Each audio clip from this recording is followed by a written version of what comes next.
என்ன சும்மா தாம் தூம் டையான்னு குதிக்காத. ஆஹா. நீ நினைக்கிற மாதிரியெல்லாம் ஒன்றும் நடக்காது. நீயே யோசிச்சு பாரேன். அப்படியெல்லாம் ஏதாவது இருந்தா அந்த பசங்க ஒவ்வொரு தடவையும் என்கிட்ட உன்கிட்ட எல்லாம் பர்மிஷன் கேட்டா வீட்டுக்கு வருவாங்க. இஷ்டத்துக்கு வந்துட்டு போலாம்ல. இல்ல நமக்கு தெரியாமையே கூட ரகசியமா அங்கங்க வச்சு பாத்துக்கலாம்ல. அப்படியெல்லாம் எதுவும் பண்ணலையே.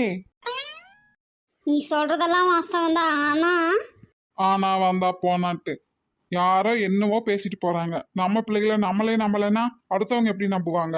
எனக்கு என் பிள்ளை மேல நம்பிக்கை இருக்கு. உங்ககிட்ட எல்லாம் பேசி நம்மளால முடியாது சாமி. நான் போய் இருக்கிற வேலையை பார்த்துட்டு அண்ணங்கிட்டயே போய் பேசிக்கிறேன். நீ பேசாம இருக்கிற என்னமோ பண்ணிட்டு போ. நீயாச்சும் உங்க அண்ணனாச்சு. ஆனா இருக்கிற பிரச்சனையில எண்ணெய் ஊத்தி விடலப்பா, போதுமா? ம் ஐயோ அத்தவனோட தவ புதல்வி வந்துருவா போதுமா?